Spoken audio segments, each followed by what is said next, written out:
paham lagi deh. Loh, bukan Abang, salah begini, bahasa Bang. aja nih. Saya kasih tidak. Sebentar, Coba saya kasih dibaca, analogi dulu. Sabar, coba saya ngomong bentar loh. dibaca. Sebentar, Coba saya ngomong dibaca. bentar. Nggak usah jauh-jauh lah. Saya kasih analogi sebentar. Gue nggak usah perlu analogi lah. Kalau Aku saya tampol bicara, di sini kau aku tampol bukan, langsung. kalau kau. saya ngomong, Di sini dengar apakah diam. LKTP yang Nggak usah kau bicara? tipu-tipu. Kau nggak usah tipu-tipu di sini. Kan suara saya kan? Nggak usah kau tipu-tipu di Itu sini. kan suara saya. Dengar aku. Sama Kau kayak nggak usah anak Bapak. tipu-tipu. Nggak usah kau tipu-tipu di sini. Kau bilang Roh Kudus. Bagaimana dengan Elizabeth? Bagaimana dengan Elizabeth? Kepenuhan Roh Kudus lebih hebat Yohanes yang dikandung Elizabeth. Bacot kau mau nipu-nipu kau di sini. Bunda Mau nipu-nipu Maria kau. melahirkan. Mau nipu-nipu kau di sini. apa, Bang? Hah?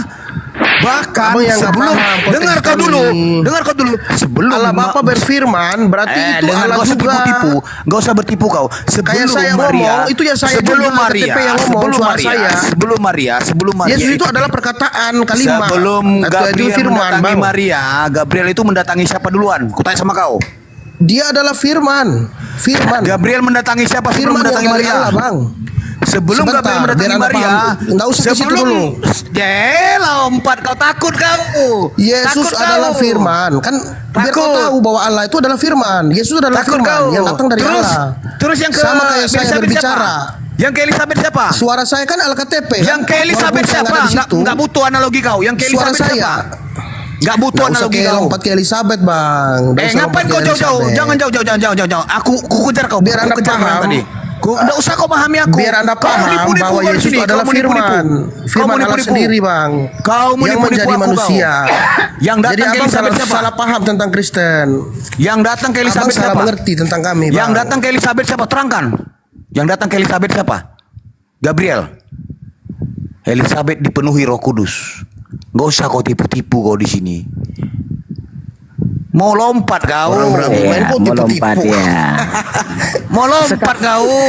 Coba gini LKTP ya. Kan yang Kamu ditanya perhatikan tadi kan ya. kalau di kata sini. Yesus. Itu tentang Yesus. Kenapa Yohanes mentuhankan siapa? Yesus? Itu Yohanes siapa? pokoknya. Kenapa Yohanes. ke Elizabeth?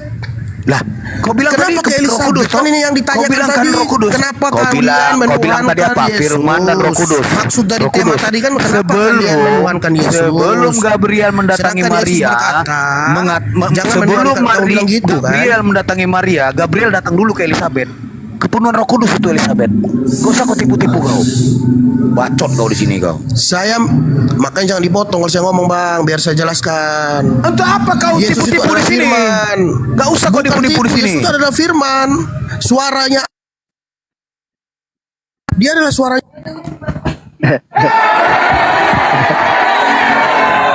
Assalamualaikum warahmatullahi wabarakatuh, Bang Suma. Waalaikumsalam warahmatullahi wabarakatuh, sahabat-sahabat Sehat sekalian. selalu, Bang Suma. Sehat. Cuman suaranya ini yang agak. Abangku. Iya, sahabatku, masya Allah. Kurang itu nak. Baik. Assalamualaikum warahmatullahi wabarakatuh, Bang Suma. Waalaikumsalam warahmatullahi wabarakatuh. Selamat sore, saudaraku Al-KTP. Masya Allah. Selamat sore, Bang Juma. Dalam bu- Selamat sore. Iya, sore. Jadi gini, saudara, izinkan saya berbicara sejenak. Abis itu kita bincang-bincang yang rasional lah. Jadi gini, Kristen mengatakan dirinya agama benar, itu pasti. Islam juga demikian adanya. Dan tidak mungkin dua-dua agama ini benar.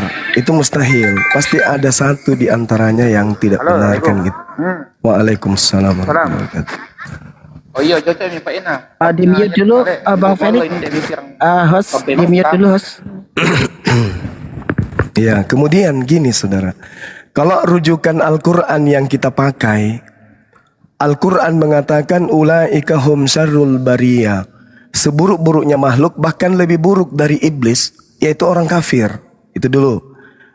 Kemudian Al-Quran juga menarasikan innal ladina kafaru min ahlil kitab wal musyrikina fi nari jahannam. Jadi menurut Al-Quran, orang kafir di luar Islam, jadi orang di luar Islam yang hidup sama Nabi Muhammad sampai hari ini, sampai kiamat, itu berada di dalam api neraka kekal. Begitu juga sahabat Kristen. Sahabat Kristen juga mengatakan demikian halnya. Di luar Kristen celoko, di luar Kristen binasa. Yang tidak percaya kepada Yesus mampus dalam dosanya, kekal dalam dosanya. Itu kata Yesus. Nah sekarang apa tolak ukurnya bagi Islam dan juga bagi Kristen? Kalau Islam jelas, di luar Islam neraka. Pasti sesat di luar Islam. Itu di Al-Quran, di Islam kayak gitu. Bagaimana dengan Yesus? Di luar Yesus juga sesat. Nah, artinya Kristen ini kelompok baru di luar Yesus dan muridnya Bani Israel. Islam juga kelompok baru di luar daripada Yesus, Bani Israel. Maka tolak ukurnya kalau Islam selesai Kristen. Satu-satunya solusi sekarang ini adalah ruang yang disiapkan oleh Yesus kepada Kristen ada atau tidak ada. Kalau Islam tidak mesti kemudian menjilat ke Yesus. Tidak mesti, karena kami, penghulu kami, junjungan kami adalah Nabiullah Muhammad sallallahu alaihi wasallam. Yang jadi masalah ini Kristen, kawan. Kalau sampai Yesus tidak ada benang merah dengan Kristen, ini bahaya. Izinkan saya 1 menit terakhir, habis itu saudaraku tanggapi. Kristen artinya pengikut Kristus, bukan pengikut Yesus. Itu dulu. Saya ulang. Kristen pengikut Kristus, bukan berarti pengikut Yesus. Belum tentu. Belum tentu. Karena tidak semua Kristus itu menuju ke Yesus. Banyak Kristus yang lain. Contoh, Matius 24 nomor 24. Sebab banyak Kristus palsu dan nabi-nabi palsu akan datang. Berarti ada Kristus palsu akan datang dan akan melakukan banyak mujizat, sekiranya mungkin menyesatkan orang-orang pilihan juga. Ini camkan ini. Nabi Muhammad oleh saudara Kristen digelari apa? Buta huruf. Digelari apa? Tukang kawin. Digelari apa? Nikahi mantan menantu. Banyak gelar-gelar negatif yang disandingkan oleh saudara-saudara penghujat kepada Nabiullah baginda Rasulullah Muhammad sallallahu alaihi wasallam. Tak apa. Tidak masalah.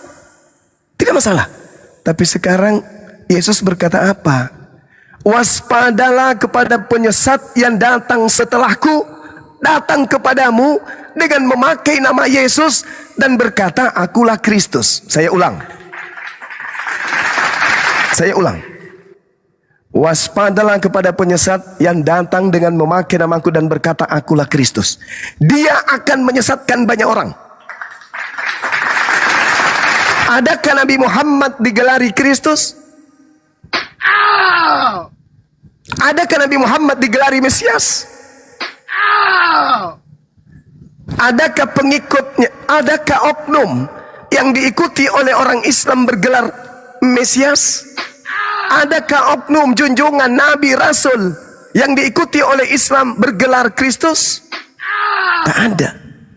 Pertanyaannya kita balik. Ada tidak Kristen itu disebut mengikuti Kristus? Jelas nama Kristen aja pengikut Kristus. Yesus berkata, waspadalah kepada Kristus. Ini. Coba. Betapa banyak rangkaian yang harus kalian selesaikan. Yesus dalam Matius 24 nomor 4 nomor 5. Akan datang banyak penyesat dengan memakai namaku dan berkata, akulah Kristus.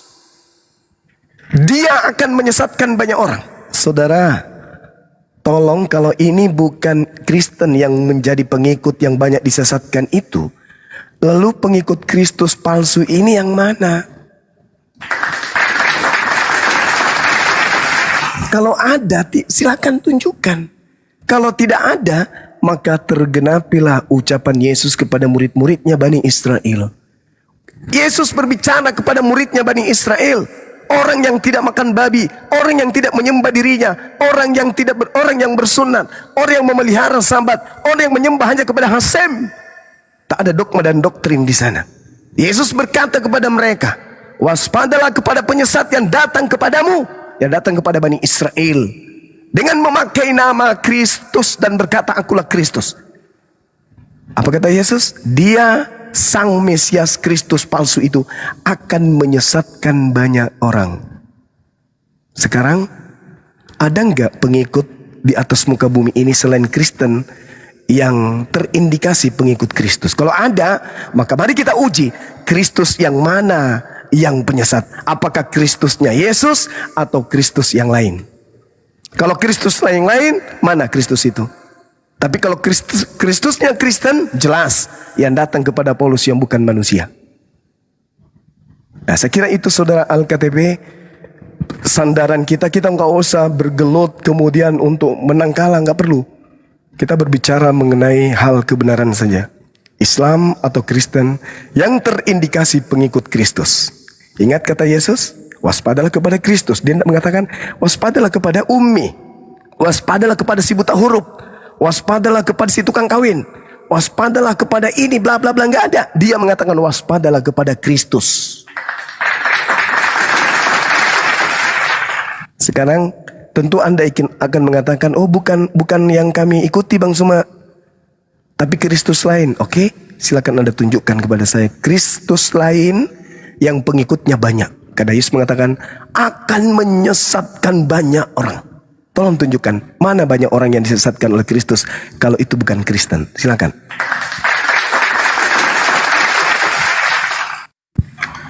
Oke, baik. Makasih Bang Juma. Saya mau tanya Bang Juma, apakah ada nubuatan Paulus di Al-Quran? Karena yang dimaksudkan Bang Juma kan pasti Paulus. Kalau saya tangkap dari ini yang Bang Juma kan, bahwa dialah Kristus palsu yang melihat cahaya di. Kenapa kau bertanya? Jawablah pertanyaan Bang Zuma tadi. Jawab dulu. Kok bertanya? Sabar. Jadi gini saudaraku Al-KTP, Paulus itu nabi. Dia bukan Kristus. Itu satu. Walaupun saya ada data banyak, kalau Paulus itu juga mengaku Kristus. Tapi sabar dulu. Yesus yang berkata, Matius 24 nomor 24, sebab Kristus palsu. Satu. Dan nabi-nabi palsu. Dua. Akan datang melakukan mukjizat. Tiga.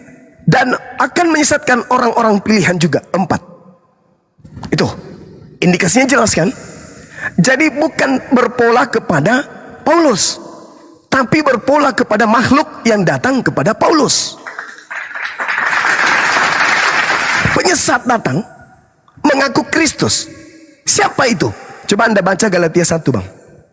Galatia 1 nomor 1. Kita baca sama-sama. Apa yang kemudian Paulus uraikan di Galatia 1 nomor 1 ini? Dia mengatakan dengan sangat jelas, dari Paul, seorang rasul, bukan karena manusia, juga bukan oleh seorang manusia, melainkan oleh Kristus dan Allah dan Bapa yang telah membangkitkan dia dari antara orang mati. Dia menerima 13 kitab menurut Paulus Galatia 1 nomor 1 bukan dari manusia. Mari kita lihat di dalam pengakuan Yesus dalam Yohanes 1 nomor 51. Apa kata Yesus? Ini ucapan Yesus sendiri. Lalu Yesus berkata, aku berkata kepadamu, sesungguhnya engkau akan melihat langit terbuka dan malaikat-malaikat Allah turun naik kepada anak manusia. Yesus mengaku sebagai anak manusia. Paulus mengaku menerima Injil bukan dari manusia, tapi dari Kristus. Siapa Kristus yang dimaksud oleh Paulus ini? Lalu yang kedua, Galatia 1 di nomor 11 dan juga nomor 12. Apa yang dikatakan kemudian oleh Paulus di sana? Dia mengatakan dengan sangat terang, sebab aku menegaskan, dia katakan seperti itu, sebab aku menegaskan kepadamu, saudara-saudaraku, bahwa Injil yang kuberitakan itu bukanlah Injil manusia. Karena aku bukan menerimanya dari manusia, dan bukan manusia yang mengajarkannya kepadaku, tetapi aku menerimanya oleh pernyataan Yesus Kristus. Tuh, dia menyebut Yesus, dia menyebut Kristus, tapi bukan anak Maria. Lalu Yesus yang mana? Kristus yang mana? Sementara Yesus mengatakan, waspadalah kepada penyesat yang datang kepadamu dengan memakai nama Yesus dan berkata, akulah Kristus. Berarti Yesus Kristus. Penyesatnya mengaku Yesus Kristus. Nabi Muhammad tidak pernah bergelar Yesus, tidak pernah bergelar Kristus. Berarti umat Islam lolos. Alhamdulillah, Masya Allah, Subhanallah, Allahu Akbar. Nah, Yesus berkata, bergelar Kristus. Kristen, keciduk, pengikut Kristus. Kristus yang bukan manusia, berarti Kristus yang bukan yang datang kepada Bani Israel. Oke lah, mungkin bukan Kristen. Lalu siapa pengikut Kristus selain Kristen? Silakan bantu saya.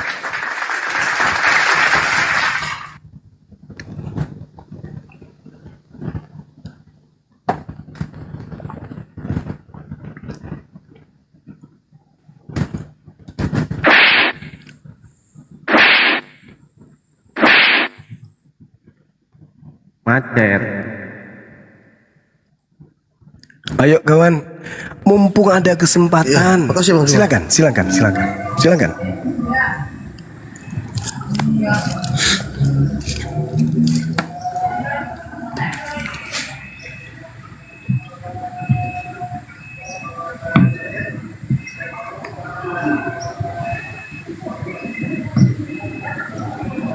Menurut saya yang saya teliti Bang Suma, Silakan. di Paulus ada kata-kata Yesus yang tidak didengar oleh orang yang bersama-sama dia sewaktu Paulus melihat cahaya. Yang dari cahaya itu keluarlah suara bahwa akulah Yesus yang kau aniaya. Setelah itu masih ada yang dikatakan Yesus tapi tidak didengar oleh orang lain, hanya Paulus yang dengar.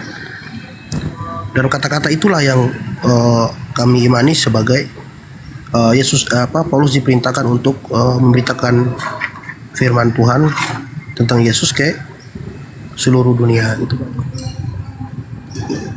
Iya, saya paham itu saudara. Coba Anda mundur selangkah. Ketika Yesus masih ada mengajar sebagai rabi, sebagai maran, sebagai rabam di tengah-tengah muridnya Bani Israel. Mundur selangkah. Yesus pernah dicoba oleh iblis. Benar-benar dicobai oleh iblis. Apa kata iblis pada masa itu? Lukas 4 nomor 6. Jika engkau menyembah aku, berarti iblis ini mau disembah kan? Sekarang Kristen menyembah Kristus bukan? Jujur kita. Ada enggak Yesus pernah minta disembah? Enggak. Yang minta disembah itu adalah yang datang kepada Yesus. Baca sekarang. Lukas 4 nomor 6. Itu jelas itu. Wahai Yesus, jika engkau menyembah kepadaku, maka aku akan memberikan kemegahan dunia ini beserta kemuliaannya. Dan aku berhak memberikan kepada siapapun yang aku kehendaki. Kata siapa? Kata iblis. Berhasil tidak dia mencoba Yesus? Tidak kawan. Tidak. Yesus manusia suci. Al-Quran menarasikan itu. Nabi yang datang tanpa ayah itu adalah manusia suci yang tidak akan mungkin tersentuh oleh iblis. Yesus sendiri yang berkata di dalam Yohanes 14. Coba kita lihat apa kata Yesus kawan. Yohanes 14 nomor 30. Kita lihat apa kata beliau, manusia suci ini. Tidak banyak lagi aku akan berkata-kata dengan kamu, sebab penguasa dunia ini telah datang, yaitu iblis. Dan dia si iblis tidak berkuasa sedikit pun atas diriku. Berarti dia tidak mungkin disalib. Iblis tidak berkuasa. Iblis ingin menyalibkan Yesus dengan merasuki Yudas. Nonsen, tidak berhasil bro. Iblis ingin supaya Yesus itu mati. Dia merasuki kemudian orang-orang yang ada sekelilingnya, mempengaruhi imam kepala mahkamah agama supaya mereka melakukan kesaksian-kesaksian palsu. No, Yesus Nabi yang suci tidak akan pernah tersentuh sedikit pun oleh upaya-upaya makar iblis. Kata siapa? Bukan kata Bang Zuma kawan. Kata Yesus. Yohanes 14:31. Tidak banyak lagi aku berkata-kata dengan kamu, Sebab penguasa dunia datang. Siapa penguasa dunia? Iblis. Dan dia tidak berkuasa sedikit pun atas diriku. Sia-sia iman Kristen yang berkata Yesus disalib. Sia-sia. Karena ternyata iblis beserta dengan sekutu-sekutunya tidak berhasil. Jangankan menyalibkan, menyentuh Nabi Yesus aja kagak, kawan. Ini yang diterangkan oleh Al-Quran. Al-Quran datang menyelamatkan kalian. Untuk menyelamatkan, berbahagialah kalian saudaraku yang masih hidup di zaman kami. Para apologet Islam ini juga ada. Apa jadinya ketika Anda sudah masuk kubur, tidak sempat bertemu para apologet Islam? Lalu kemudian Lukas 4-nya nomor 6 Anda baca dengan teliti. Iblis berkata kepada Yesus, segala kuasa itu serta kemuliaannya akan kuberikan kepadamu, wahai Yesus. Sebab semua itu telah diserahkan kepada aku, dan aku memberikannya kepada siapa saja yang ku kehendaki. Jadi jikalau engkau menyembahku, wahai Yesus, bagaimana mungkin iblis tidak tahu kalau itu Tuhan? Iblis itu tahu Tuhan itu siapa. Tidak mungkin Yesus itu Tuhan, di sisi lain iblis kemudian memerintahkan Tuhan menyembah dirinya. Mustahil. Jadi jikalau engkau menyembah aku, kata iblis, wahai Yesus, jika engkau menyembah aku, seluruh kemegahan dunia dan kemuliaannya akan menjadi milikmu.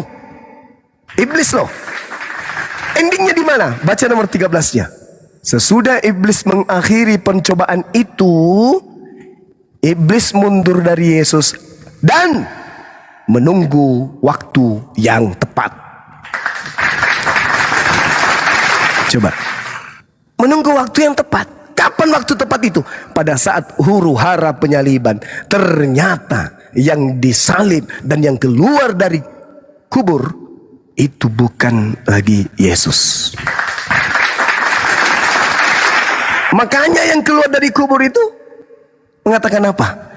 Dalam Markus 16 nomor 12, Bang. Apa yang dikatakan? Lalu Yesus menampakkan diri kepada kedua muridnya dengan wajah yang lain, dalam rupa yang lain. Itu siapa? Dari mana penulis Markus tahu kalau itu Yesus dalam rupa lain? Maka Yesus menampakkan diri kepada kedua orang tersebut dalam rupa yang lain. Itu siapa itu? Lalu setelah dia keluar, apa dikatakan? Kepada aku telah diberi kuasa. Tadi yang diberi kuasa siapa? Yang mengaku dalam Lukas 4 nomor 6 yang diberi kuasa siapa? Iblis. Apa kata dalam Matius 28? Dia mengatakan apa? Kepada aku telah diberi kuasa. Pergilah. Pergilah, jadikanlah seluruh bangsa menjadi muridku. Itu si opere. Itulah Kristus yang akan membawa manusia menjadi banyak pengikut. Itulah Kristus yang membawa manusia menjadi banyak menjadi pengikutnya. Sorry. Termasuk Anda. Yesus berkata, pada hari terakhir nanti banyak orang menyeru kepadaku, Tuhan, Tuhan, bukankah aku bernubuat, mengusir setan, bermujizat pakai namamu? Kaget Yesus. Lu siapa? Aku tidak mengenal kalian. Kalian semua adalah pembuat kejahatan. Kalian juga, saudara Alkitab juga akan kaget loh. Selama ini di dunia, saya menyembahmu, saya menuhankanmu, saya mensucikan dirimu, saya memujamu. Tapi apa kata Yesus? Hanyalah daripadaku. Yang kau sembah itu adalah yang keluar dari kubur.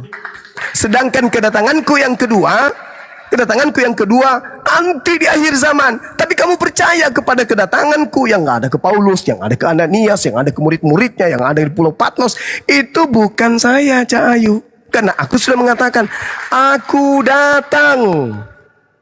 datang kedua kalinya nanti di akhir zaman. Aku berkata, jika ada orang yang mengaku ada Mesias di sana, ada Mesias di sini, jangan kau percaya. Tapi kenapa Kristen percaya? Karena iblis penyesat. Berhasil menyesat. Itu tas karena itu tasnya Abah kan? Itu makanya tasnya, tolong please. Astagfirullahaladzim, ya Allah ya Karim.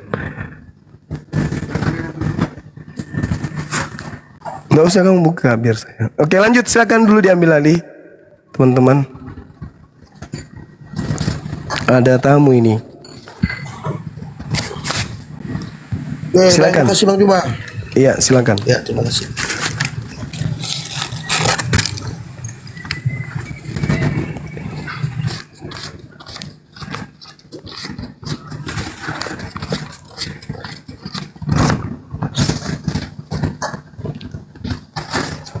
Kok diam LKTP? Ya, Adek, saya mau tanggapi sebenarnya. Silakan, Tadi yang silakan.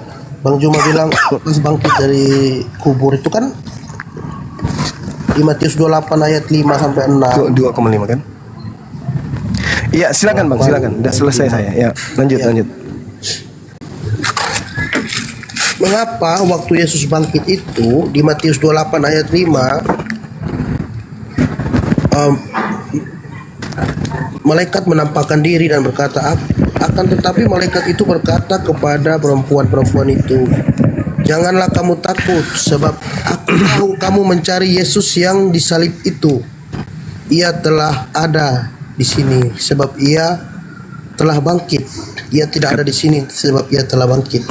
Sama seperti yang telah dikatakannya. Berarti Yesus sudah mengatakan, sudah menubuatkan bahwa dia akan bangkit.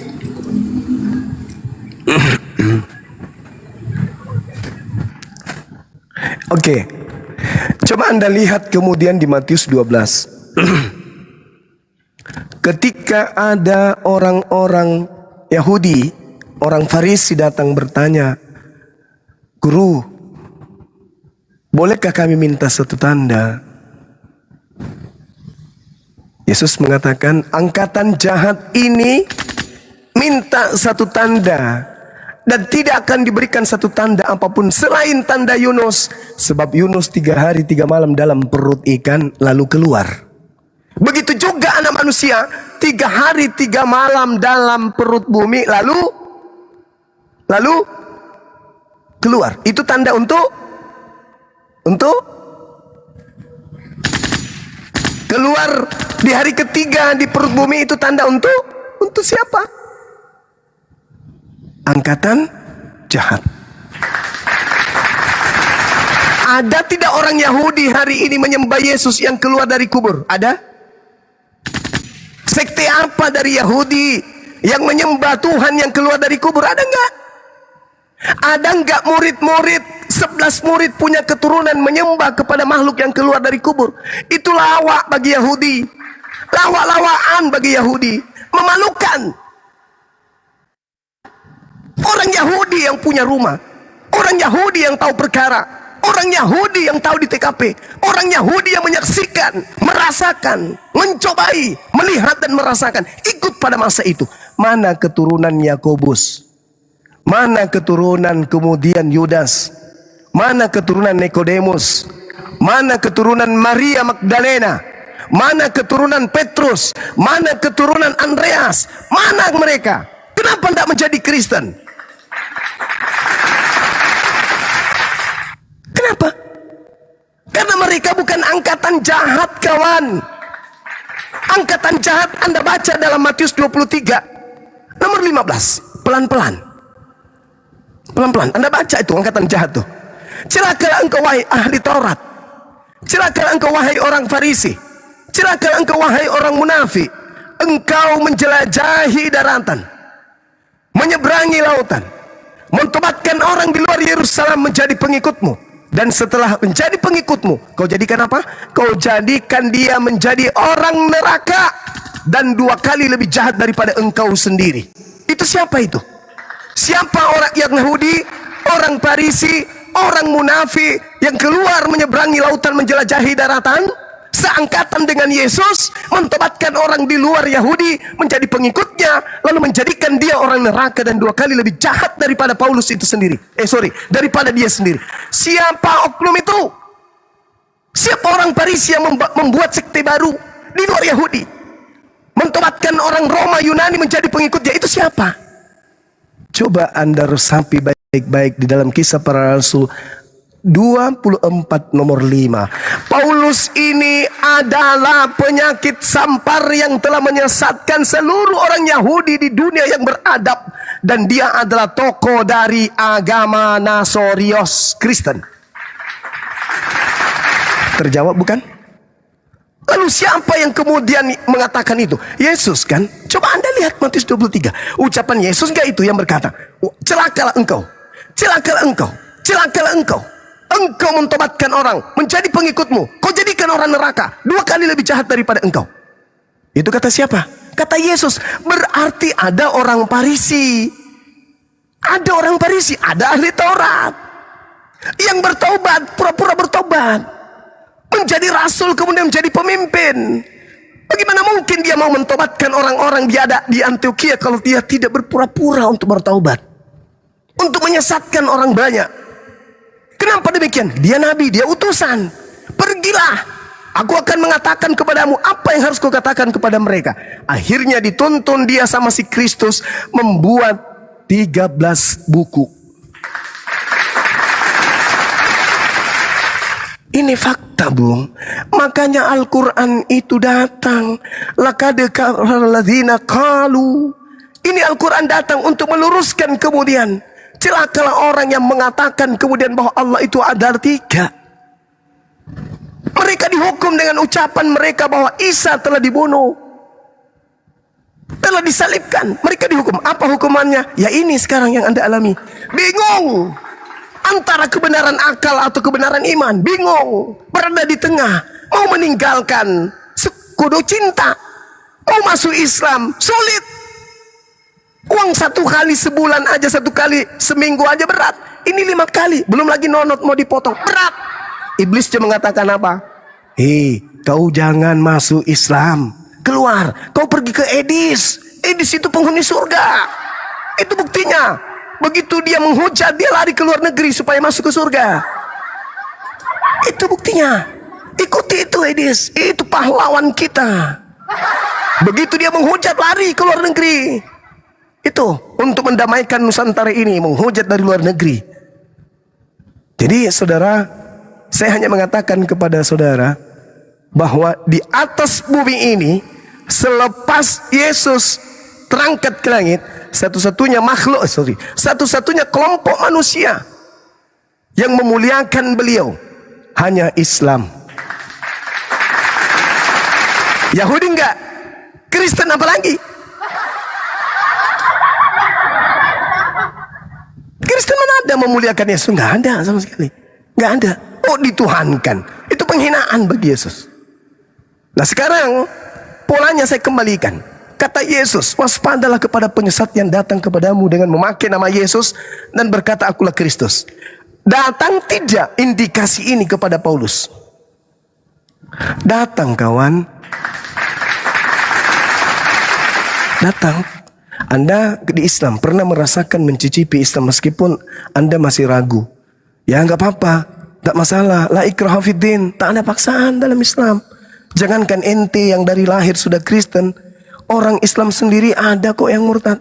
Saking tidak bisanya kemudian untuk istiqomah menjalankan perintah. Sikit-sikit azan, sikit-sikit sujud, sikit-sikit puasa, sikit-sikit zakat, sikit-sikit beramal soleh. Gak sanggup, mending ke Kristen, enak di Kristen.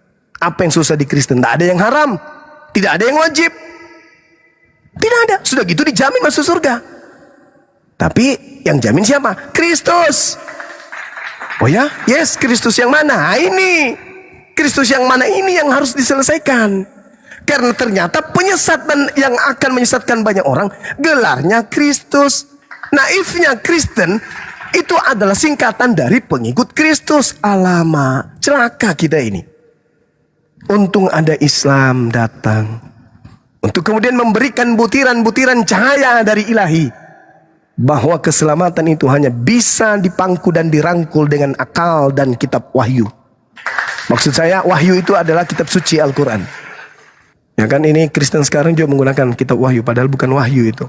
Maksud itu bukan nama wahyu. Kata wahyu itu hanya dalam Quran, dari dalam original teksnya. Nah itu dia saudara. Coba Anda lihat. Anda telusuri, Anda punya hati, Anda punya akal, Anda punya mata, Anda punya pikiran, Anda punya perasaan. Duduk, renungkan baik-baik. Renungkan. Tengok agama Islam. Ada enggak Islam itu menyerupai Kristen? Entah itu mengatasnamakan penyebutan Tuhannya, penyebutan kitabnya, gelar nabinya, gelar pembawa agama Islamnya. Ada enggak? Enggak ada sama sekali. Tapi coba renungkan Kristen. Coba. Sudahlah kitab perjanjian lama miliknya Yahudi diambil. Tidak ada legalitasnya untuk mereka gunakan. Sudahlah perjanjian baru kitab Roma, Filipi, Galatia, Tesalonika dan seterusnya. Tidak ada legalitas dari Yesus. Sudah begitu masuk ke Indonesia pakai gelar Tuhannya umat Islam. Kitabnya mengambil gelar kitabnya umat Islam, Alkitab. Mengambil lagi Paulus dikatakan rasul, ambil lagi nabi, bla bla bla dan seterusnya. Apa ini? Bukankah yang sering-sering menyamar itu adalah penyesat? Bukankah Yesus sendiri mengatakan di dalam kitab Anda sendiri mengatakan 1 Yohanes 4 nomor 4, waspadalah kepada roh-roh jahat, ujilah setiap roh yang datang, sebab banyak nabi-nabi palsu. Ada roh datang kepada Paulus. Kalau roh yang datang kepada Paulus itu adalah iblis, maka Paulus adalah nabi palsu. Mana dalilnya? Kita lihat di dalam kitab saudara. Jangan pakai kitab Islam, karena nanti dibilang framing. Kita baca di dalam kitab saudara. Kitab saudara sendiri yang menerangkan itu.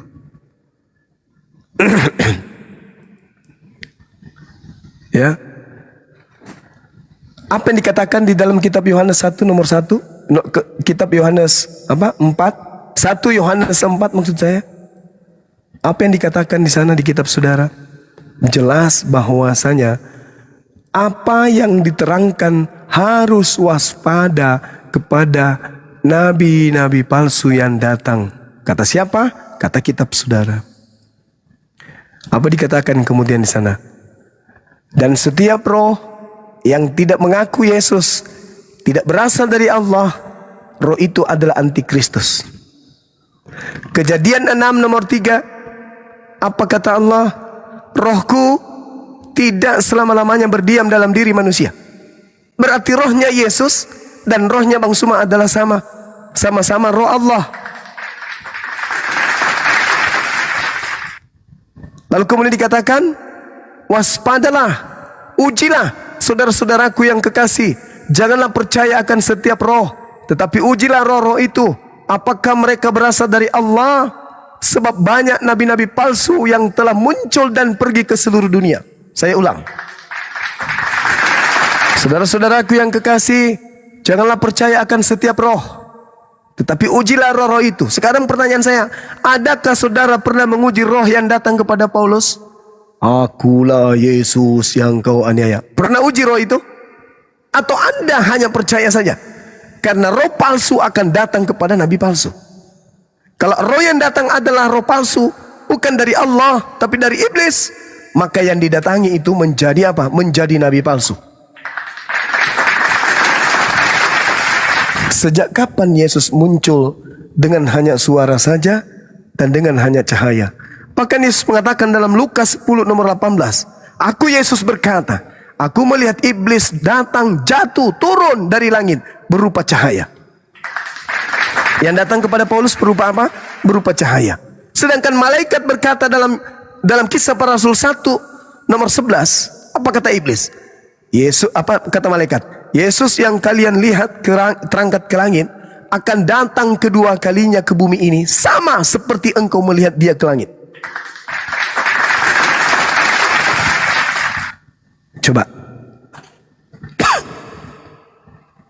Dan sekarang kalau Anda bertanya kepada diri Anda datang kepada saya kawan, menangis Anda, menangis.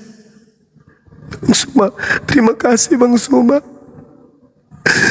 Oh Bang Suma, Anda menangis. Lalu setelah itu Anda berpaling. Ini tipikal apa? Apa yang merasuki Anda?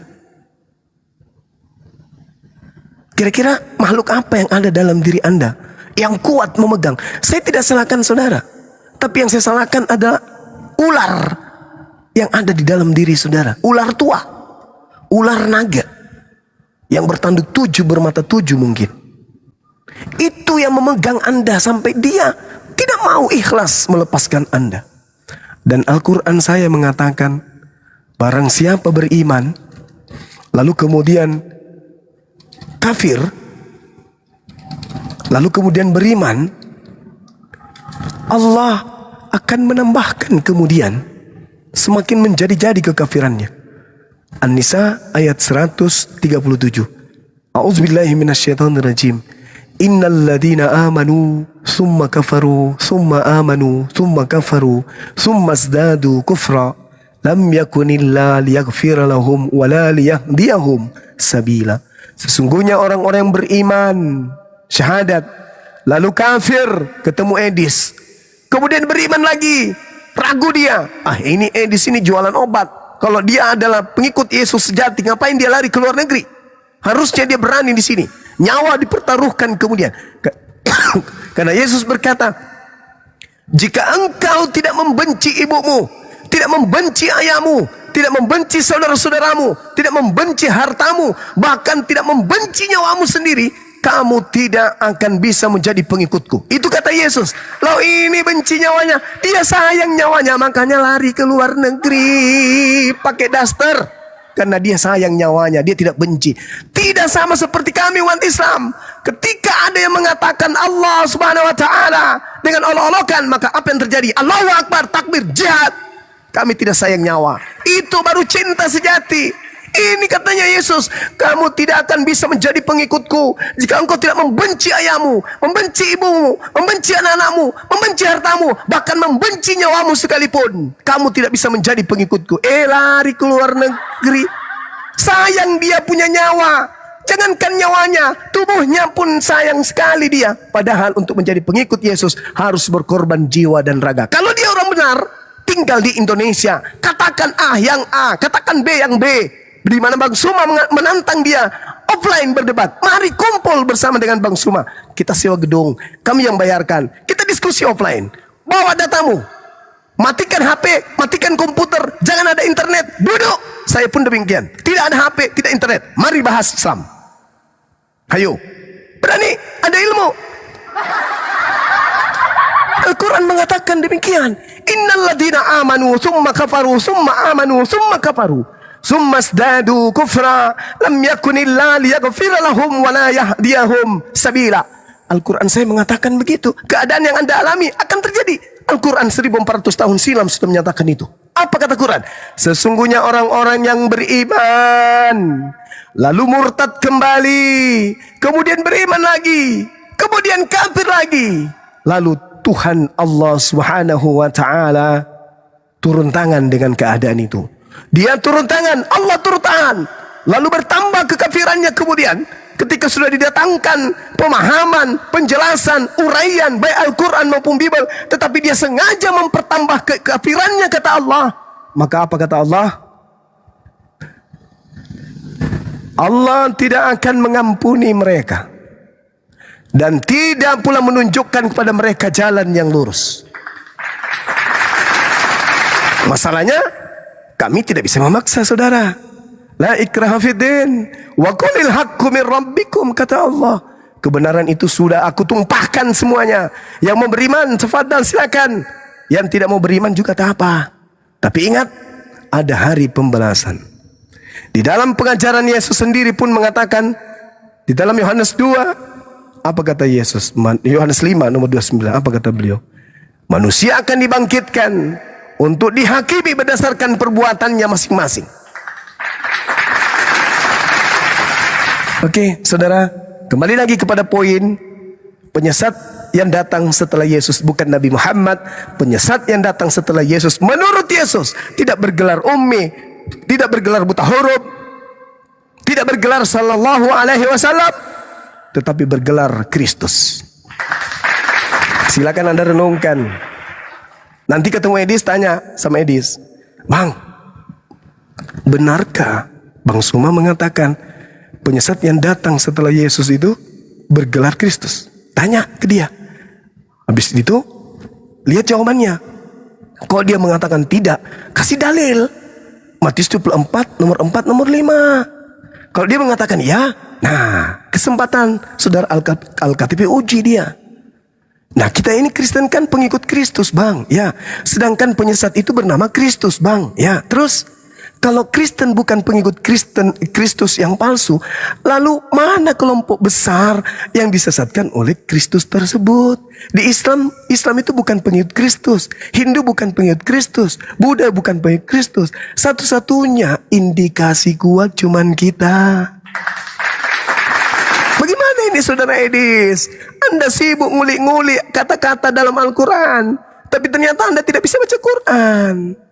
Anda ngulik-ngulik Islam, tapi ternyata Anda tidak bisa kemudian membaca bahasa Arab, tidak bisa membaca hadits. Sedangkan kitab hadits yang asli itu original teksnya kitab Arab, dan itu pun tidak ada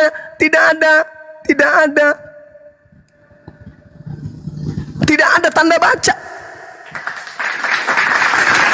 tidak ada harakatnya. Bisa Edis baca? Ngapain? Kita kan orang Indonesia. Baca bahasa Indonesia. Nah, itu tipikal iblis itu kayak gitu. Disuruh baca Quran, saya sudah 13 tahun belajar Quran, bolak-balik disuruh baca ayu webo, au dia. Hanya bisa mengambil satu kata, habis itu dilihat di internet. Oh, ini kata ini begini. Oh, ini dari sini. Oh, dari sini. Itu ajanya. Sedangkan orang Islam itu dari usia 3 tahun sudah mengkaji Quran. Dan tidak membuat mereka menjauh dari Quran. Justru Kristen menjauh dari Bible. Apa buktinya? Yesus bahasa Ibrani, Bible bahasa Yunani. Orang Kristen Indonesia berapa persen yang bisa bahasa Yunani membaca Bible? Indek nara kepeng. Nah itu dia saudaraku. Jadi sekali lagi saya mau izin ibadah. Saya bukan mau mendoktrin Anda, enggak. Tapi tolong kata per kata, pesan yang saya sampaikan Anda terima, lalu kemudian Anda telaah. Ingat saudara, ketika kita sudah selangkah ditinggal oleh yang mengantar jenazah kita dari alam kubur, kita tak ada pilihan. Saya mau Islam dulu deh. Saya mau Kristen lagi. Enggak. Tanah akan menghimpit jasadmu, rohmu akan berhadapan dengan pencipta ini. Kita akan mempertanggungjawabkan apa yang telah kita lakukan di dunia. Seperti itu. Tanya ke Edis, penyesat yang muncul setelah Yesus terangkat bergelar Kristus atau bergelar Rasulullah Muhammad SAW, bergelar Sallallahu Alaihi Wasallam atau bergelar Kristus? Kalau bergelar Kristus, Kristen berarti yang harus diselidiki. Kalau kita ini penyidik, maka Kristen yang harus diselidiki. Benarkah Kristen ini pengikut Kristus yang penyesat itu?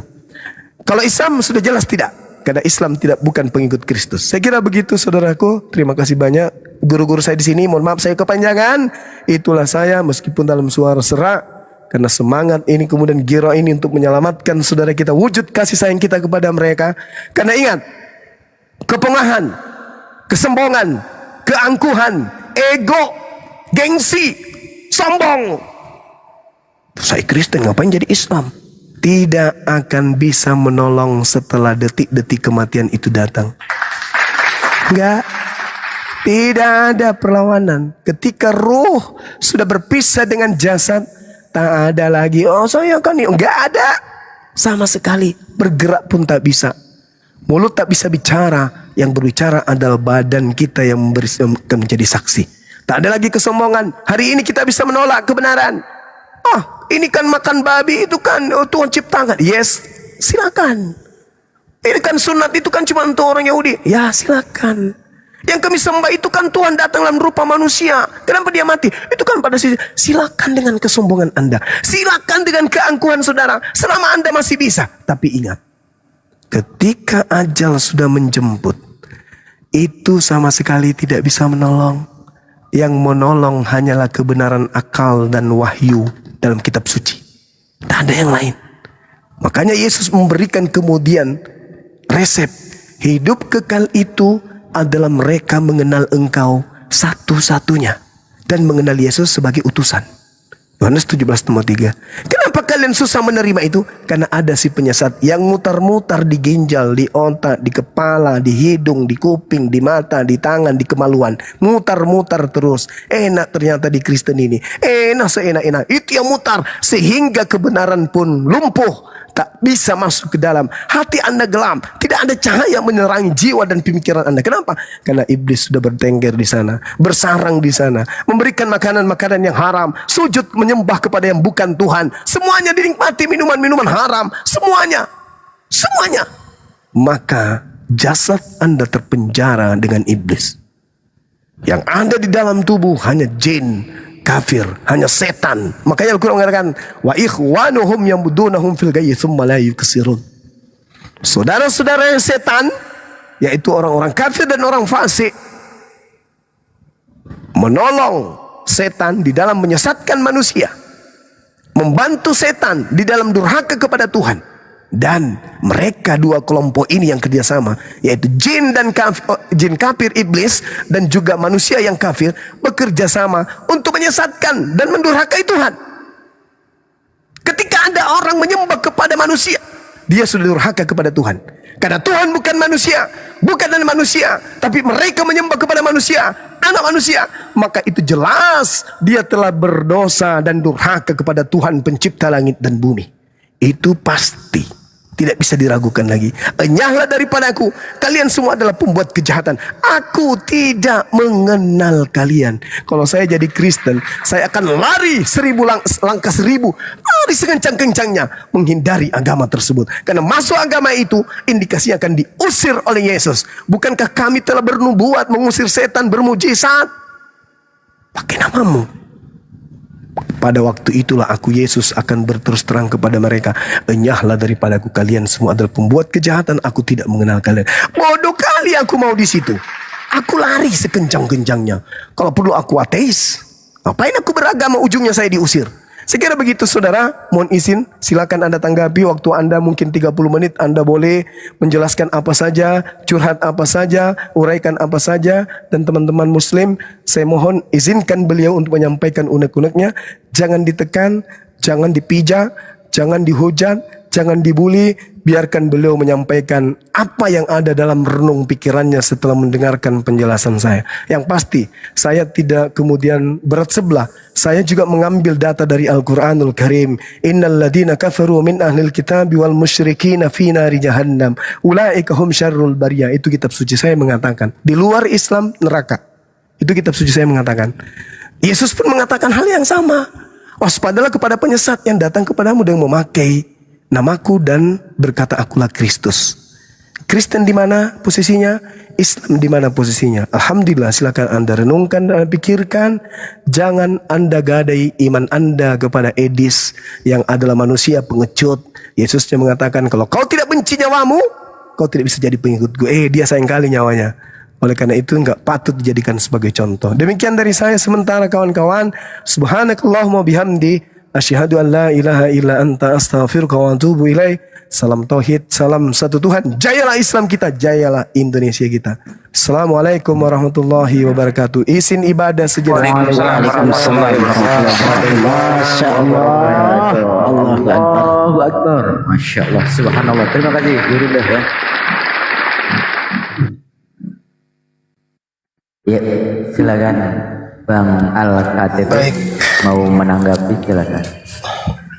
Baik, terima kasih banyak. Sebelumnya saya sampaikan kepada Bang Juma. Jujur Bang Juma, kalau yang melihat saya itu hanya Tuhan. Kenapa saya bilang saya Kristen? Karena kebanyakan taping dan orang menghujat saya, kau udah kafir, kau udah kafir.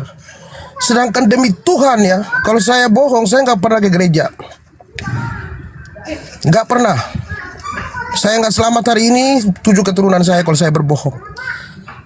Bahkan sholat yang dulu yang saya 5 waktu, sekarang cuma sekali-sekali. Karena sudah renggang saya punya hati.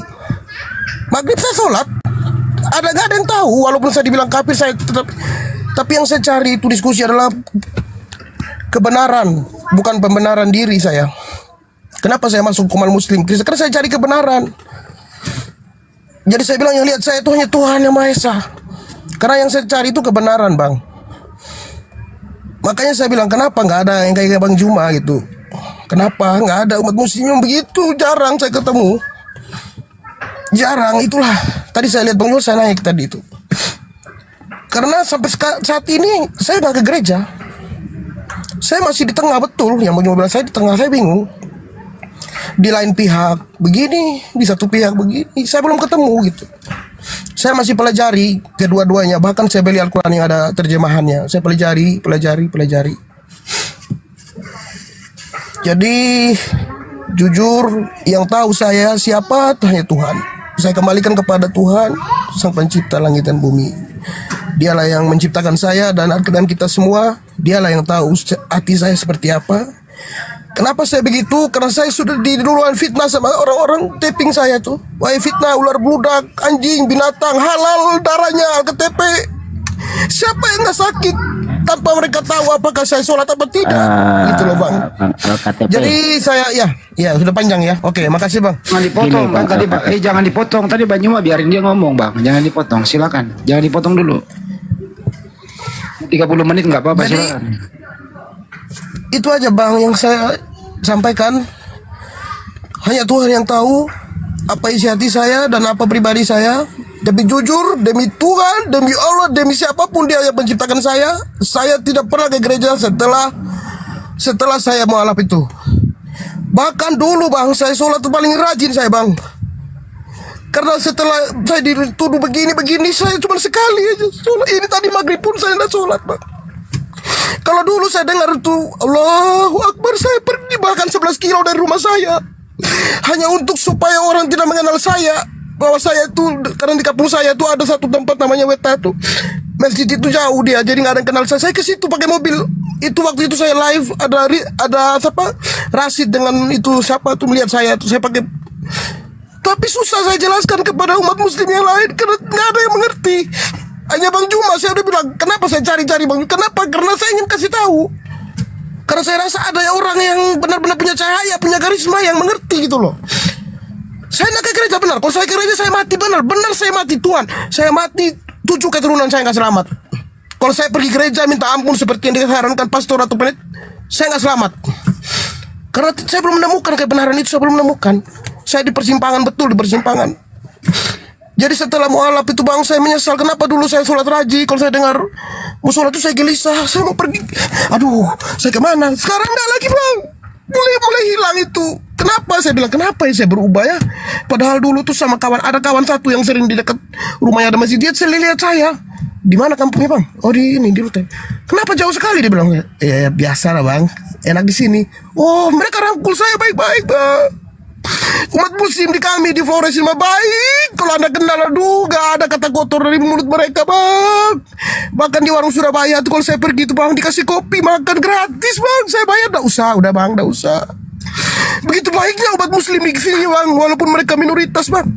Luar biasa Islam itu Bang. Di sini kalau Anda pernah datang di tempat yang mayoritas Kristen, coba Anda lihat umat muslim baik banget Bang. Dia tunjukkan betul apa yang diajarkan oleh Al-Quran itu ditunjukkan betul. Satu lagi Bang yang terakhir. Setelah saya beli Al-Quran yang terjemahan itu, saya baca tuh saya belum menemukan. Jadi kalau tadi ada yang bilang saya mencari kesalahan, kenapa saya langsung bilang enggak, saya nggak nyari. Karena memang nggak ada saya begitu. Niat saya nggak ada. Sampai berani saya motong ngomong gitu kan memang nggak ada Bang. Nggak ada saya niat. Saya mendengarkan dari kiri kanan kan wajar Bang. Itu untuk supaya kita jangan satu pihak saja. Jadi saya tahu deh, oh begini gitu loh. Jadi terima kasih Bang. Hanya saya menyesalkan karena saya sudah tidak seperti dulu lagi. Saya gelisah kalau dengar ajan, tapi sekarang udah berbeda. Udah tidak seperti waktu dulu. Kenapa begitu saya masih bingung. Baik itu aja Bang. Terima kasih atas waktu yang diberikan Bang Juma. Terima kasih banyak Bang Juma. Kalau ada salah kata saya dari dulu atau kemarin-kemarin yang membuat sakit hati, saya minta maaf pada semua umat muslim. Tolong jangan memfitnah orang kalau gak tahu dulu siapa dia. Itu saya minta itu aja Bang. Tapi Bang, saya syukurnya apa? Ada beberapa Liener siapa lagi tuh? Liener, Rianti yang DM saya tuh umat muslim itu baik. Mereka bela-bela saya. Selalu dia walau udah biarkan Alkitab, biarkan jangan gini. Mereka bela saya. Ada beberapa orang yang tetap DM saya tuh, tetap ini ke saya tuh ada. Jadi saya akui ya masih ada ya, walaupun dia tahu saya upload video-video Kristen, tapi tetap dia ngomong ke saya gitu, tetap dia ajak ngobrol, Bang AKTP gini-gini, tetap itu loh dikirimin video live-nya Muslim di sini, Komal Muslim itu. Baik, itu aja Bang. Terima kasih banyak Bang Juma, semuanya, Bang Andi, semua yang ada di sini. Saya mohon maaf bila ada kata saya yang kurang berkenan. Jangan turun dulu, Tapi jangan kembali turun lagi. dulu. Ya? Jangan turun dulu. Iya, Bang. Ngobrol dulu kita. Iya, makasih ya. Siap. Santai dulu di sini. Oke, silakan Bang, silakan. Boleh Mau ngomong nggak, Bos? ditanggapi Bang Andi? Boleh ngomong ya, Bos ya? Ya lanjut. Silakan Bang Andi. Assalamualaikum warahmatullahi wabarakatuh Bang Andi. Waalaikumsalam warahmatullahi wabarakatuh. Lanjut Bang Andi, lanjut. Enggak, atau Banyuma udah balik lagi coba. Banyuma. Pamit ibadah tadi. Tadi ibadah katanya.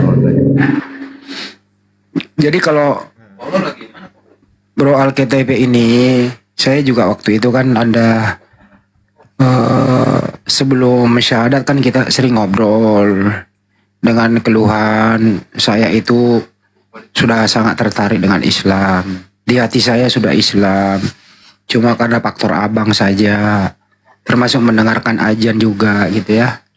Terus kemudian memutuskan untuk disyahadatkan oleh Banjoma. Tapi sesudah itu perubahannya cukup drastis begitu. Nah, wajarlah kalau ada orang mengatakan Anda modus, kok jadi begini, kok lebih banyak berbahagia bersama Edis. Nah, netizen itu nggak bisa kita melarang untuk berpendapat. Mestinya kalau ada yang kayak begitu ya dianggap aja sebagai koreksi atas apa yang kita perbuat. Jadi iman Islam itu tidak tergantung siapa yang diajak berbicara, tapi dari tulus, dari hati yang paling dalam, kan itu intinya. Karena hati seseorang itu kita nggak bisa membacanya. Yang bisa dibaca oleh orang adalah aktivitas kita, baik di dunia nyata maupun di media sosial. Jadi tanggapan orang ya kalau menurut saya, kalau memang sudah memeluk Islam ya Islam aja. Tapi kalau enggak ya enggak juga kan gitu, enggak ada pemaksaan sih. Ya cuman yang saya sayangkan itu bro, kenapa sesudah bersyahadat tidak berjamaah? Nah, itu yang menjadi polemik sebenarnya selama ini gitu. Itu sih menurut saya pertanyaannya, mudah-mudahan bisa dijawab pada malam hari ini supaya tidak ada lagi dusta di antara kita. Setuju ya teman-teman ya? Oke. Ya kita Setuju Bang. Baik, kita minta saya kepastian. tanggapi Bang. Saya tanggapi Kita minta Bang, ya. terakhir. KTP. Kita minta kepastian dulu kepada Bang AlKTP supaya tidak ada dusta di antara kita. Sebenarnya iman Anda itu masih Islamkah atau syahadat Anda udah cabut kembali? Gak ada masalah kok kita itu. Itu aja sih. Terima kasih. Lanjut. Baik, Sedikit saya yang tanggapi Bang Andi. AlKTP sebelum menanggapi, lihatlah Islam itu dari ajarannya, bukan dari orangnya. Tentang orang-orang seperti tidak melakukan sholat, kalau Anda melihat dari orangnya, ya kan? Harusnya Anda itu bertanya dalam diri Anda, ajaran Islam apa tidak mengajarkan sholat? Sedangkan kita tahu semua sholat itu ada yang wajib. Nah, kalau ada orang yang tidak melakukan, berarti itu bukan ajarannya tetapi adalah orangnya. Sama dengan seperti ini. Ada yang menganggap seperti, dinilai dulu ajaran Islam seperti apa toh? Gitu. Kalau Anda melihat tapingan seperti ini, Anda akan terombang-ambing dengan iman Anda sendiri. Silakan lanjut. Nah ini dijawab dulu, ntar lupa lagi. Pak AlKTP, Baik, Anda kan udah saya jawab dulu Bang syahadat. Andi yang Bang Andi. Anda udah syahadat. Ya, apakah syahadat Anda itu masih di dalam hati Anda atau syahadat Anda yang kemarin sama Banyima udah dicabut? Ini harus diterangin dulu biar netizen pada paham. Itu dulu Bang, baru kita lanjut. Makasih. Oke, sebelum dilanjutkan saya izin pamit dulu ya teman-teman. Siapa tahu ada teman-teman kita dari Uploaded yang mau naik, izin turun dulu ya teman-teman semuanya, Bang Zuma, Kurna semua dan teman-teman yang lain. Iya, Ustaz. Oke, tapi sebelum saya turun saya menitipkan suatu pesan kepada AlKTP ya, bahwasanya Allah Subhanahu wa taala itu penerima tobat. Namun ketika kemudian Fir'aun ya bertobat, tidak diterima tobatnya. Kenapa? Karena nyawanya masih tinggal di kerongkongannya. Makanya di situ dikatakan qala amantu annahu la ilaha illa amanat bihi banu Israil wa ana minal muslimin. Fir'aun saja yang sekelas Fir'aun raja yang mengaku dirinya Tuhan di akhiratnya, dia mengakui bahwasanya agama yang dibawa oleh Musa kepada Bani Israel adalah agama Muslim, dan dia berserah diri kepada Allah, namun tidak diterima tobatnya karena dia bertobat pada saat nyawa sudah di kerongkongan. Oleh sebab itu, sebelum nyawa Anda sampai di kerongkongan, qul yatawaffakum malakul mautil ladzi wukkila bikum summa ila rabbikum turja'un, maka semoga Allah Subhanahu wa taala membukakan pintu hati Anda untuk menerima apa yang disampaikan oleh gurunda kami Bang Suma. Demikianlah apa yang bisa saya sampaikan. Ya subhanakallahumma rabbana wa bihamdika asyhadu an la ilaha illa anta subhanaka. Assalamualaikum warahmatullahi wabarakatuh. Ya. Waalaikumsalam. Waalaikumsalam warahmatullahi wabarakatuh. Saya perkuat lagi ya, siapa tahu lupa. Bang, KTP kemarin Anda disyahadatkan oleh Bang Juma. Apakah syahadat itu masih tulus melekat dalam hati atau syahadat Anda udah dicabut? Itu dulu Bang, lanjut. Baik Bang Andi, sebelum saya jawab itu, tadi kan Bang Andi sempat bernarasi bahwa kenapa setelah syahadat itu tidak berjamaah ya, maksudnya tidak Yuk. bergabung gitu kan? Yuk. Ya, itu kan saya bilang saya waktu di rumahnya Prater 3 hari. Setelah itu saya tuh kasih nomor ke Bang Andi dengan siapa lagi itu orang, berapa 3 orang ya. Tapi yang menghubungi saya selama 1 minggu, 2 minggu, hampir 2 minggu tuh nggak ada Bang Andi.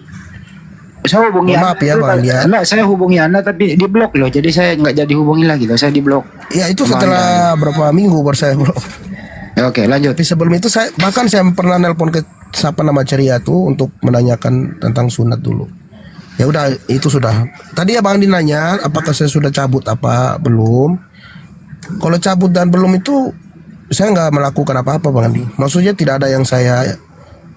Jadi saya memang di tengah-tengah. Yang tadi saya ceritakan, dulu saya rajin sholat. Jujur sekarang saya cuma kadang sekali. Kalau ada waktu saya lagi ke tempat ini saya dengar saya pergi. Kalau enggak saya enggak itu. Enggak kayak dulu gitu Bang. Seperti itu Bang Andi. Cabut apa enggaknya enggak, saya enggak ini Bang. Karena jujur saya belum ke gereja juga Bang Andi. Itu. Tapi Bang, saya potong ya. Inti seorang muslim itu ya syahadat Bang. Nah kalau Anda di tengah-tengah berarti Islam itu tidak abu-abu loh, black or white, hitam putih. Kalau putih ya putih, hitam ya hitam. Jadi nggak boleh di tengah-tengah Bang. Lebih baik Abang sekarang menentukan sikap. Kami ini kan saudara juga di sini. Anda mau Iya, Bang mencabut Andi. nggak ada, Anda mau mencabut nggak ada masalah tuh. Tetap kita berteman gitu loh Bang. Gitu sih Iya. intinya ya. Jadi saya buktikan Bang Andi, kalau saya memang cari kebenaran, saya beli Al-Quran yang terjemahan. Apa itu tadi saya mau tanyakan sama Bang Juma sebenarnya, apakah salah jika saya mempelajari terjemahannya sendiri gitu untuk memahami sendiri? Apakah itu keliru atau bagaimana? Saya mau tanya gitu sebenarnya, tapi cuman nggak sempat jadi. Gitu Bang Andi. Memeluk Islam itu Bang, nggak usah terlalu jauh dulu, cukup syahadat dulu. Kemudian mau ngerti Al-Quran mau kagak, Anda syahadat tulus itu hidayah, itu nanti akan dicerdaskan kok. Yang penting rukun Islam itu pertamanya syahadat, sholat, puasa dan seterusnya itu sampai haji. Itu dulu Bang, basicnya dulu, nggak usah terlalu jauh dulu sampai ingin belajar Al-Quran. Dan memang boleh, tapi ini dulu intinya Bang. Makanya itu saya tekankan di sini. Netizen sangat menunggu supaya nanti di kemudian hari tidak ada lagi prasangka buruk terhadap Anda. Kalau memang Anda, oh iya, syahadat saya cabut, saya kembali menjadi Kristen, ya tetap kita berteman, nggak ada musuhan di sini. Tapi kalau Anda benar-benar saya tulus syahadatkan Banyuwa, kalau perlu saya disyahadatkan ulang, ya kami akan lebih mendekati Anda karena Anda adalah saudara seiman kami. Di samping saudara sebangsa dan setanah air, juga tanggung jawab kami saudara seiman. Tapi kalau abu-abu kayak gini, ya netizen jangan salahkan kalau mereka bebas berpendapat. Karena faktor dari Anda sendiri. Ya semoga malam ini Anda bisa memberikan sikap. Pernyataan sikap. Kira-kira begitu. Lanjut. Boleh masuk sedikit Bang Handi? Mohon izin guruku ya. Boleh Bang Handi. Oh ya siap. Ustaz. Yang perlu kita pahami juga bahwasanya ini ya buat Al-KTP. Jadi murtad itu ada tiga kriteria murtad itu ya. Yang pertama itu fi'liyah, perbuatan. Jadi ya, dia mengucapkan saya muslim, kemudian juga apa namanya di hatinya yakin, tetapi perbuatannya itu selalu melakukan apa namanya yang menyekutukan kepada Allah. Kemudian juga perbuatannya itu tidak sesuai dengan keislaman. Itu kemudian yang kedua adalah qauliyah, artinya ucapan. Itu ya, walaupun di dalam hatinya itu misalkan gitu ya, dia yakin dengan apa namanya ibadah, kemudian juga mengakui Allah, kemudian juga sering sholat, tetapi ucapannya sering mengatakan, maaf ya, ini sebagai contoh, saya tidak percaya Islam, saya tidak mengakui Al-Quran, kemudian saya adalah Kristen misalkan, saya sudah melepas keimanan. Nah itu juga termasuk murtad. Kemudian yang ketiga adalah i'tiqadiyah. Ucapannya saya muslim, saya Islam, kemudian dia sholat, tetapi di hatinya itu tidak meyakini tentang keislaman, tentang Allah, tentang Rasulan Kanjeng Nabi Muhammad SAW dan juga ajarannya. Jadi di antara tiga kriteria tersebut ada apa belum? Sudah ada apa tidak? Kalau sudah ada berarti Anda kalau misalkan mau Islam lagi harus bersyahadat, karena itu sudah termasuk daripada murtad. Tinggal sudah ada salah satu tidak dari tiga kriteria tersebut. Itu lanjut yang silakan. Oh betul. Baik, iya makasih Bang. Benar.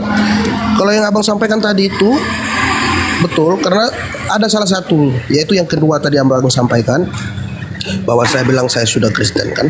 Saya pernah mengatakan itu karena tapi faktor yang mendorong saya begitu karena banyaknya fitnah apa segala macam. Tapi saya tidak menyalahkan ini ya, saya cuma bercerita yang saya rasakan, bahwa saya dibilang darah alkohol itu ya apa segala macam, itu yang mendorong saya kemarin, sehingga ya saya udah saya gituin Bang. Berarti ada salah satu tuh. Dan satu lagi Bang Al-KTP, untuk mempelajari Al-Quran tidak bisa belajar sendiri ya, tidak bisa belajar sendiri. Abang Al-Misi biji saya potong, bukan itu intinya sebenarnya. Kita ini pengen tahu dulu ini Al-KTP saudara kita ini mau kemana, dia mau kafir atau dia mau beriman, ini dulu Bang, jangan dijajal dulu ilmu Islam. Kita udah syahadat nih, kita pengen tahu hari ini, kita mau buka. Kalau udah bener-bener jati dirinya wajahnya, supaya netizen di luar sana menilainya nggak fitnah. Itu dulu gitu loh. Kita ini menghindari saudara-saudara kita di luar sana fitnah terhadap KTP. Jadi untuk menghindari fitnah pendapat yang macam-macam kepada saudara kita Al-KTP, malam ini dia harus memutuskan apakah dia kafir atau dia beriman. Itu dulu Bang. Kalau udah ada sikap dari beliau ini, baru masuk ke dalam apa yang perlu kita bantu. Jangan dibantu dulu Bang. Bagaimana mau membantu, pintu masuknya nggak ada. Oke, nggak bisa kita membantu orang kalau gejala awalnya kita nggak tahu. Sekarang kita mau tahu gejala awal apa, dia beriman atau kafir. Ini dulu. Mohon maaf Al-KTP, supaya mencegah terjadinya hal-hal yang tidak diinginkan di luar sana, termasuk saudara muslim saya. Jangan sampai karena Anda abu-abu, saudara muslim saya berdosa dalam menilai Anda. Kira-kira begitu. Silakan Bang. Baik, sebelum saya jawab Bang Andi, boleh saya bertanya? Misalkan begini, pengakuan mulut saya karena faktor tertentu, saya mengatakan saya Kristen, tetapi saya melaksanakan sholat walaupun tidak sesuai yang dianjurkan dengan 5 kali. Apakah itu termasuk kafir Bang? Iya. Coba diulang lagi pertanyaannya Bang, dipertegas biar netizen bisa membantu menjawab. Apalagi Bang, silakan coba. Jikalau pengakuan saya di mulut bahwa saya itu Kristen, dan kemudian saya menjalankan sholat walaupun tidak 5 kali sehari, maksudnya entah itu maghrib atau entah itu zuhur, apakah itu atau isya, apakah itu masih termasuk kafir? Ya kafir lah Bang, Anda kan Kristen Bang. Kafir itu bukan konotasinya jelek loh ya. Pengertian kafir itu adalah menanam ingkar terhadap ajaran Islam, ingkar terhadap Al-Quran dan Sunnah, ingkar terhadap syahadat. Itu namanya kafir Bang. Kira-kira gitu penjelasannya.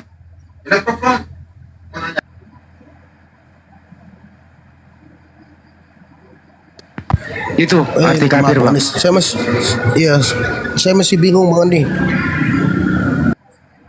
Ya tentuin sikap dong Bang, supaya jangan gara-gara abang, saudara muslim saya ini berdosa memfitnah abang. Kalau malam ini karena ini live, tentukan sikap.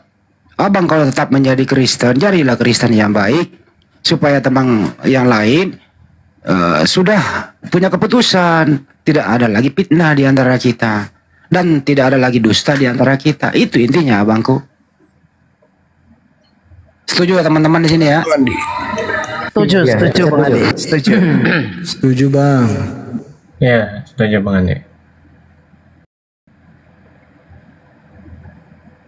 Kalau pertanyaan Saya izinkan pernyataan Anda tadi mengatakan biarlah saya Kristen, tapi saya mencintai Islam. Ya nggak bisa begitu, Bang. Nggak bisa begitu. Ya Kristen ya kafir menurut ajaran kami. Tapi Anda tetap adalah saudara sebangsa setanah air. Kita ketemu masih bisa kopi bareng kok. Nggak ada permusuhan. Itu aja. Selesai kok ini urusannya, Bang.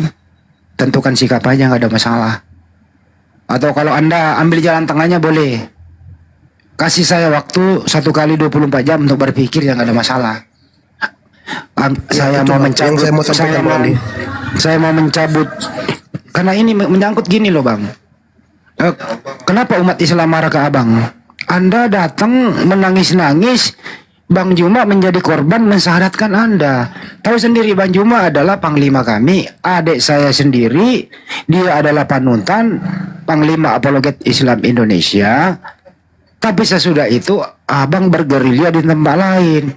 Artinya apa? Semua pendukung Bang Juma kecewa kepada Anda.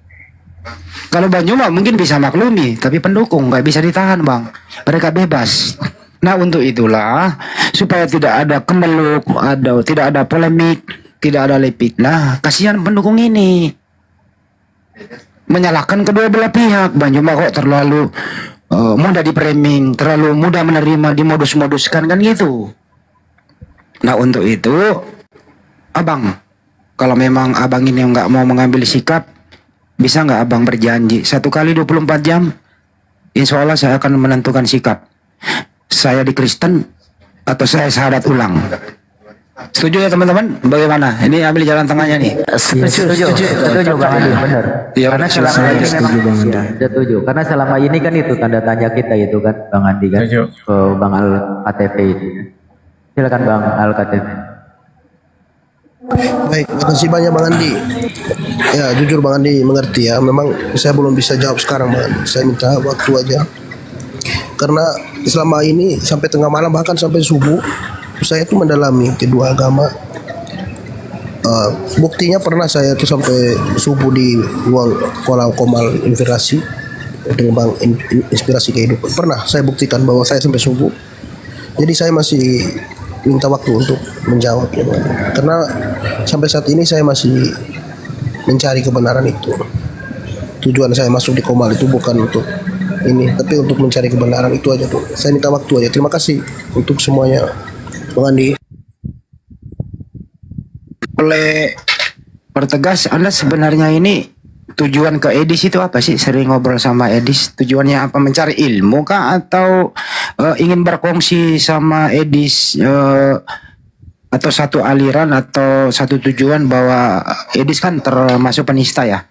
Ingin berguru sama Edis atau ingin masuk bahwa saya ingin juga sama Edis menista Islam? Yang mana yang Anda pegang di sana? Saya ralat dulu Bang Andi. Tadi kan Bang ini katakan sering berbincang dengan Bang Edis. Jujur saya sayang sekali aja. Silakan tanya Bang Edis atau mungkin cari videonya. Hanya sekali yang dulu pertama sekali saya masuk di Komal Bang Edis. Setelah itu tidak pernah saya masuk.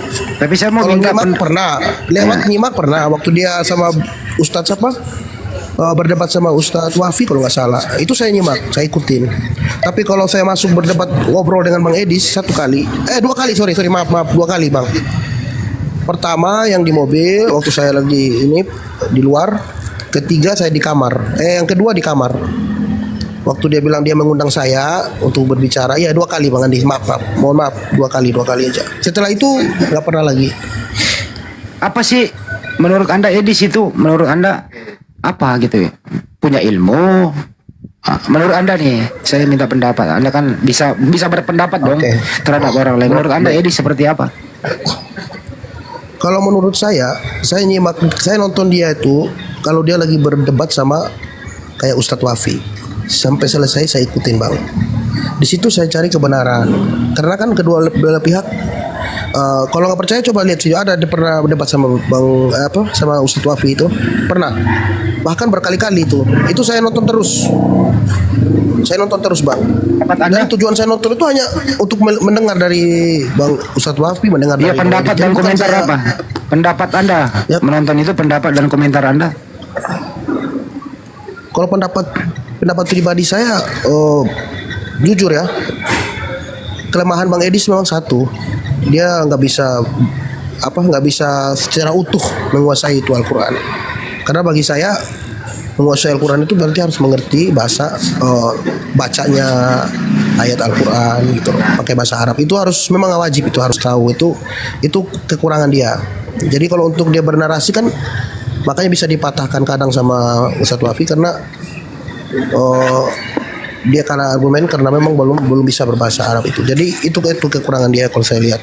Oke, antum, Anda tahu Edis itu Kristen model apa? Denomnya apa? Tahu nggak? Kalau Bang Edis itu nggak pernah saya selidiki bang. Saya tahunya dia Oke, tuh saya pernah kasih kirim tahu. video sama abang saya yang kirim. Saya kasih tahu aja bang. Bukan hari ini aja kita kenal Edis. Mulai dari grup WA sampai di Zoom sampai di sini, dia itu tidak ada apa-apanya tentang Al-Quran, nggak bisa baca. Satu, kedua itu denomnya aneh. Dia tidak mengatakan Yesus itu Tuhan. Jadi Kristen di luar sana yang mendukung Edis itu tidak sama dengan Tuhan Anda. Kalau Pak Al-KTP masih Kristen menuhankan Yesus, Anda beda Tuhan dengan Edis. Itu kasih tahu kepada Anda gitu ya. Tapi kami nggak larang, mau Anda tidur bareng, mau Anda donasi ke dia, ya monggo saja. Itu hak Anda gitu. Yang penting adalah sampean ini belum bisa mengambil sikap. Saya sayangkan banget bang. Saya sayangkan banget hari ini. Telah mengecewakan adik saya, mengecewakan Panglima Apologet Islam Indonesia. Anda datang nangis-nangis minta disyahadatkan, ternyata habis itu menimbulkan polemik yang banyak, menimbulkan dosa gara-gara Anda. Biasanya orang kalau sudah syahadat itu berjamaah, terus menghubungi kita, apa keluhannya, perlu kita bantu, karena ada zakat 2,5% untuk Anda. Apakah udah disunat atau seperti apa? Tapi habis ini Anda bergerilya kemana-mana. Itu yang saya sayangkan. Saya telepon di blok. Jadi saya tidak mengomentari lagi gitu. Kebetulan hari ini kita ketemu, tapi nggak ada juga keputusan. Jadi untuk sementara, kalau boleh berpendapat, ya Anda memframing Bang Juma, Anda memframing kita semua, Anda mengecewakan kita semua. Semoga Kristen-Kristen di luar sana, inilah tampilan Al-KTP. Mualaf atau syahadat hanya berpura-pura, keputusan sementara. Ini bukan salah kami. Oh, tidak pura-pura Tapi- bang Gimana? saya tidak berpura-pura. Kalau tidak berpura-pura Hanya saya berarti minta Anda serius waktu. dong. Iya, saya masih pelajari bang. Kalau untuk berpura-pura saya nggak ada. Saya sudah bilang tadi 7 keturunan. Kalau saya memang punya niat seperti itu, saya berani bersumpah saya nggak selamat. Benar, saya nggak akan selamat. Sial untuk menabrak mau ditabrak mobil, mau mati karena ini. Saya siap terima itu kalau betul memang saya punya niat seperti yang oleh teman-teman. Tapi jujur saya tidak salahkan juga ya, karena memang. Tapi kalau kesalahan boleh dari saya tanya juga. Bang, apa sih yang mendorong Abang dulu itu?